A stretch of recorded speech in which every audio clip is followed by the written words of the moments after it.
Hi, everyone, and welcome to Action Bullet Points. Oh, God, it's been a while. Getting in front of the camera is a perishable skill. So, after multiple attempts, you are just getting me today.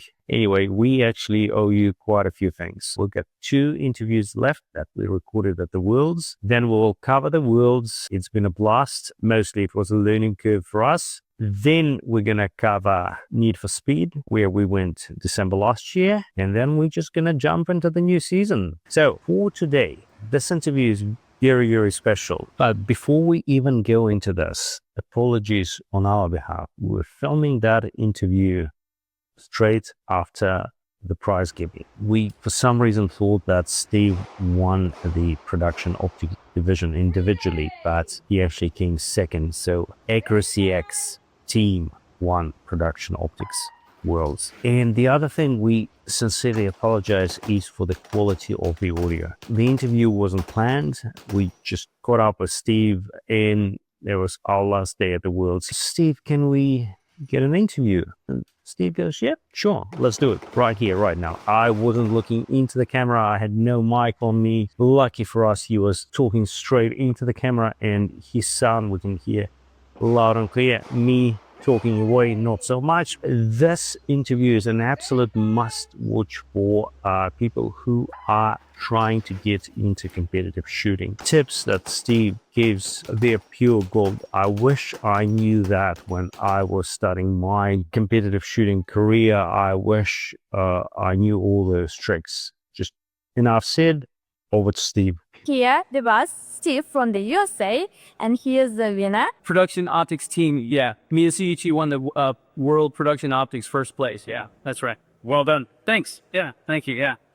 So, what are the tips of shooting production optics that well? Well, obviously you start with, getting the best equipment you can, and then you start having a methodical shot process. So you got to learn this course of fire, but I'm assuming this is somebody that knows what action pistol is. Yeah. So you go out and you start working through each of the stages, and then you start, analyzing where you're needing to improve, what you're doing well and what you're not. So if you say you're doing one of the 4 stages, you go, well, barricade's giving me a hard time.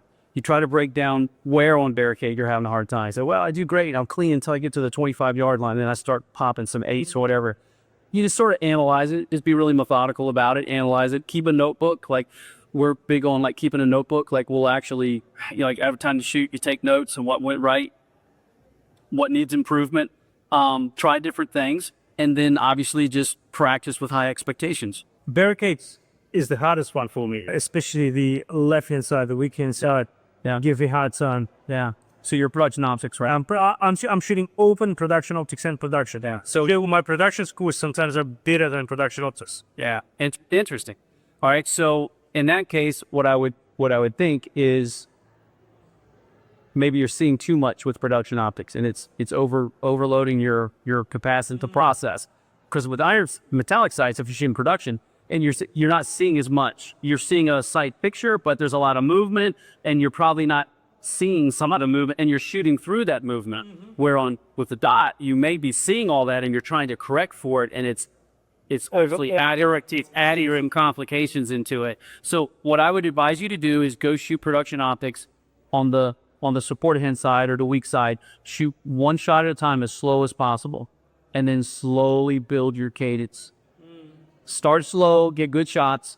Instead of having 5 seconds or 7 seconds or 8 seconds, start out with as much time as you need to shoot a good shot, and then shoot another good shot, then another good shot, and then slowly ramp up until you get that. A bullseye, which is a one-handed pistol, like we can call a sport pistol for you guys. A lot of times the rapid fires 5 shots in 10 seconds. And we're shooting like full tilt, heavy, 45 caliber ammo. Most new shooters like that's just not enough time. And it isn't when you first start. But if you start out and go, I'm not going to shoot 5 shots in 10 seconds. I'm going to shoot, if you have to, 3 shots in 10 seconds. And then you keep shooting 3 shots until you can shoot 4 shots in 10 seconds. And then once you've mastered 4, and that feels easy, you shoot 5 shots in 10 seconds. You have to train the mechanical part of your body, of your brain, your kinesthetic awareness, your all of those things work. Action pistol is a timing game. It's about timing. So I'm going to tell myself, I have to look up the times on the, this is 6 seconds. I don't know. I just shoot a cadence. I learned that when I shot international rapid fire. So I shot international rapid fire. I was shooting with the U.S. team and some of the AMU shooters. And that game is purely just pace and cadence. So like on the fast ones, you pick up and it's like bang, bang, bang, bang, bang. It's almost as fast as you can move.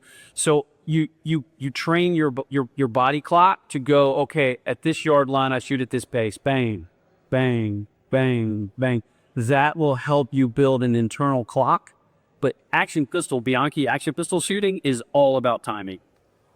I can 100% relate to that because I literally, before I started shooting action, I had no idea the actual passage of time, all those milliseconds. Now I can feel them because I know when the plate's going to look. I know when the target's going to jerk. That makes perfect sense. I will say another thing to think about. The quicker you can get out of your holster and get up on target, the more time you have to dress up your shots. So if you take a long time to get positioned, you've used up a lot of the clock. So sometimes just dry firing and mounting the gun and trying to mount it to get that there you're in the X ring right there. You want a smooth but consistent, execution of that. And then instead of having 7 seconds to shoot and you use 2.5 or whatever, you use 1.5 seconds to get on target. And then it gives you an extra half a second or sometimes a full second. A full second is a lot. It's a lot of time. Yeah. Actually, Stephen, let note, how important is dry fire? I think early on it's real important. I think it's, especially now in action pistol, I think it's getting that muscle memory of knowing where your holster is, coming up, presenting the firearm, I think it's very important to build muscle memory, kinesthetic awareness. I think it's very important early on. But after you've done this for decades and decades and decades, that's kind of baked in. But if you take some time off, this is a perishable skill. I mean, if you take off, a month, like this year, we went to the Bianchi Cup, had a great year. We come home, I'm running my business, all this stuff happens. I go, I got to start getting ready for the Worlds or whatever I'm going to shoot. If I haven't shot for 5 or 6 weeks, I notice it. So it takes me maybe half a day at the range to knock that off and get that timing back. But dry firing, it's different ways of dry firing. I think sometimes just handling the pistol and presenting, you want that to be just so subconscious, it just happens. It just happens.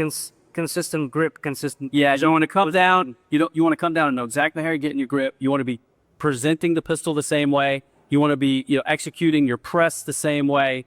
And that comes with repetition, just over and over and over again. So a new shooter can't do too much of that. And I mean, to be honest, we train and we don't train as much as the AMU because they have an unlimited budget. So we're at a disadvantage to the guys that are fully supported. But when we go to train, we'll shoot, when I go to, if I'm having a serious day at the range, I'll shoot 600 rounds of intentional shots. And that's a pretty medium heavy day for me. Some days I just go out there and I'll shoot the one thing I think I need to have to work on. I'm like, you know what? I'm just going to shoot 35-yard line on the left side.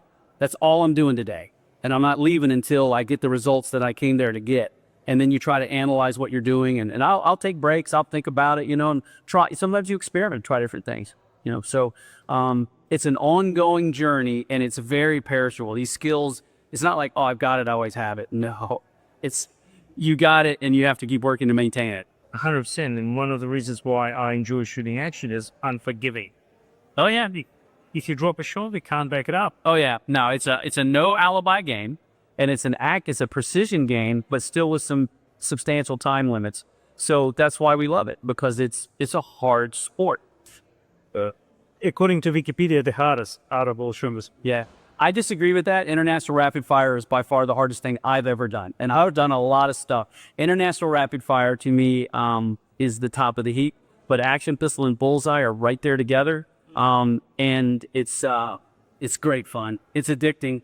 Oh, I second to that. How can we get more people into action? We have the same challenges everywhere else. There's a lot of choices for young people today, and it's primarily young people that need to get into the sport. There's a lot of choices and entertainments and activities that young people can do today that when we were kids, there wasn't a thing, So we don't have the distractions of video games and other types of things that happen today. I think the biggest thing is just exposure, trying to get pieces that are within your sphere of influence and promote it within your bubble of people and try to see if you can get people. That's what we do. Like, I'm very excited that my nephew and my nephew's son are starting Action Pistol. And that's people that's close to me, so I have a lot of influence or, impact on that. I think if everybody sort of picks in their own little sphere and go, hey, I bet that person might be interested in this, take them to the range, get them started, give them some gear, give them some guidance, let them experience it, you start to see some people that they respond to it. It speaks to them and they're like, yeah, this is what I want to do. How many days per week do you train? It depends on the week, of course. I have a very busy life. I have a business that's very successful. I have a lot of professional responsibilities that I have to do. But I'm also very fortunate because I built an entire Bianchi Cup range at my facility that my whole team uses. Now, when we come up, we don't train every week. Now, if I'm leading up to an event, I'll train 1 or 2 days if I can, leading up to an event, a week. But if we're coming for a big match, we all sort of get together, the group of us at the team does if we can, and we'll have a train up for like 2 or 3 days in a row. But we probably don't train as much as people think. I mean, we're busy. I mean, we wish we could train more. I mean, we're all sort of in the same boat, but there's spells. I will say once you build that foundation, it's easier to maintain it than it was to build it. Yeah. So once you keep shooting, you're going to keep doing that training. But if there's a big match coming up, yeah, you probably want to spend 2 or 3 days a week for the couple of weeks leading up to it if you can to get there and practice. But within that, you're doing dry firing and doing it like draw drills, and there's clever ways you can train. But it's probably not as much as you think. I mean, it's an expensive game. It's expensive in time. But do you do anything, special for the shooting, but at home?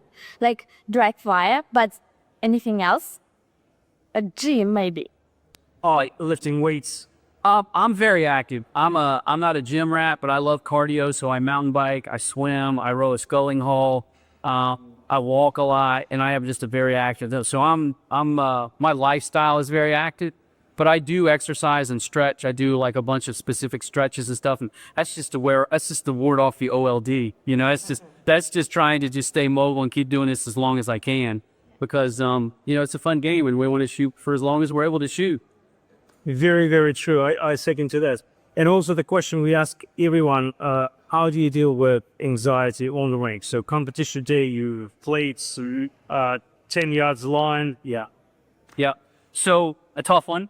And I think that's where shot process really helps you.